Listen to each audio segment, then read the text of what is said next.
For the wrath of God is revealed from heaven against all ungodliness and unrighteousness of men, who by their unrighteousness suppress the truth.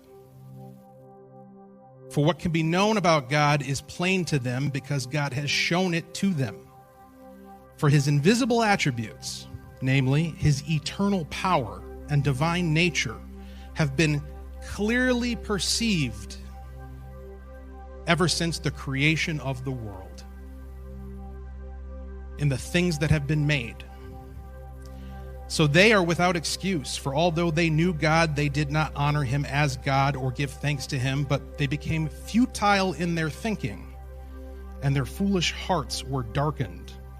Claiming to be wise, they became fools, and exchanged the glory of the immortal God for images resembling mortal men and birds and animals and creeping things. It goes on to express the condemnation of man.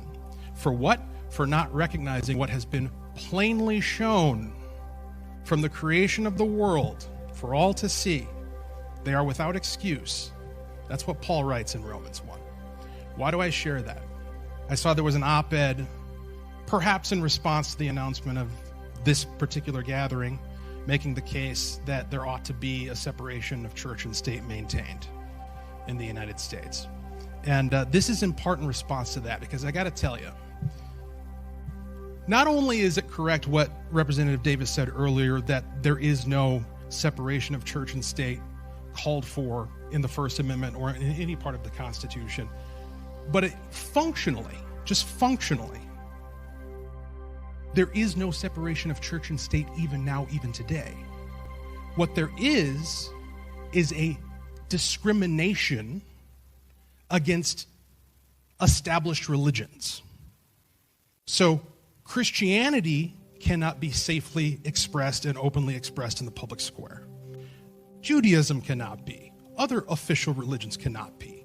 But there's a whole spectrum of unofficial religions that have full reign at the state capitol and in Washington, D.C. They include worship of nature, worship of self, worship of hedonism, of pleasure.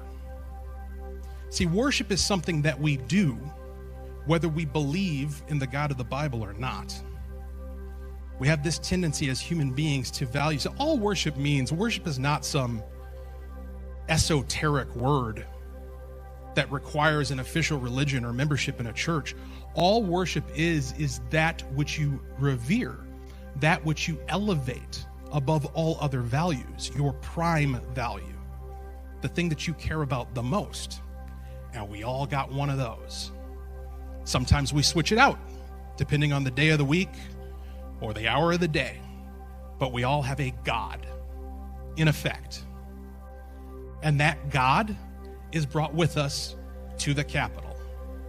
Whether we're an elected official, or we're hired staff, or we're an appointee on a board or a commission, we bring our God to our work every single day. If we're worshiping ourselves, we bring that. If we're worshiping the sun, the earth, the environment, we're bringing that. If we worship hedonism, our sexual vice of choice, then we bring that into work. We saw all of that play out during the 2023 legislative session. And it's inescapable that will happen.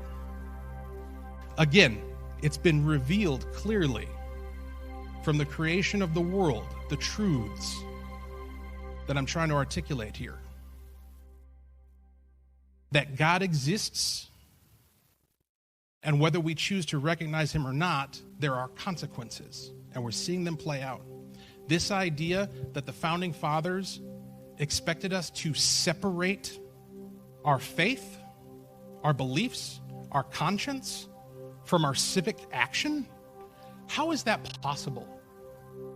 How do you separate a man from his conscience? In the Q&A, if you have an answer, I'd love to hear it. How do you separate a man or a woman from what they believe to be true about who they are, why they're here, and what their eternal purpose is? How do you divide a soul from that and then walk into a house floor or a state office building or Washington, D.C. and conduct yourself in any meaningful way. It's impossible. We bring our beliefs, we bring our worldview to whatever job we're tasked with, even our day jobs. Everything we do is a ministry.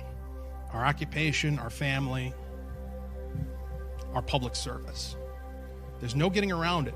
The only question is not whether or not there will be God in government, God in the public square, but only which God. Which God will there be? And our founding fathers knew which God they wanted. It may have been non-denominational, but you go and you walk those halls in Washington, D.C., in our nation's capital, even just going down to St. Paul and walking the corridors of the Capitol there, it's etched in stone, it's painted on the walls, references to the God of the Bible, references to the basis upon which any authority on earth is based. That was uncontroversial and commonly held until 1947, when the Supreme Court decided out of thin blue that the First Amendment meant something completely different than the people who wrote it obviously believed it did, because they conducted themselves very openly in a manner that was reverent and worshipful of the Creator who granted us our rights by virtue of what was made and how he made us and our nature. In fact, there's that story, and Ben might recall it with more detail than I do, of the Constitutional Convention on the verge of breaking down into bedlam when Benjamin Franklin got up and made an impassioned speech encouraging the body that they could not be successful in this endeavor without relying upon the providence of God. Today it's said that Ben Franklin was, somehow deistic or a non-believer. No. Ben Franklin's the reason why they stopped and paused and prayed, not for 5 minutes, not a nice little cutesy, we're about to eat prayer, but they spent significant amounts of time deep in prayer,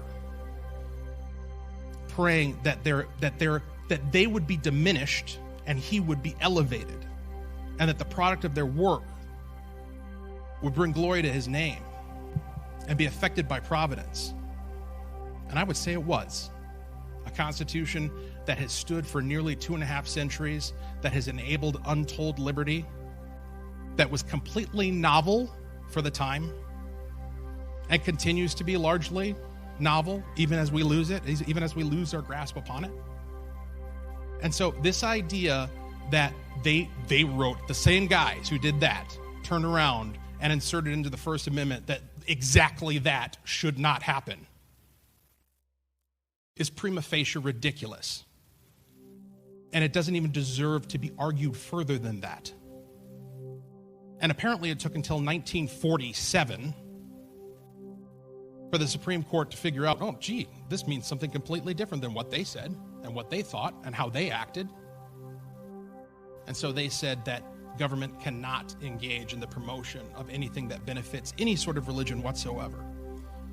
But that failed.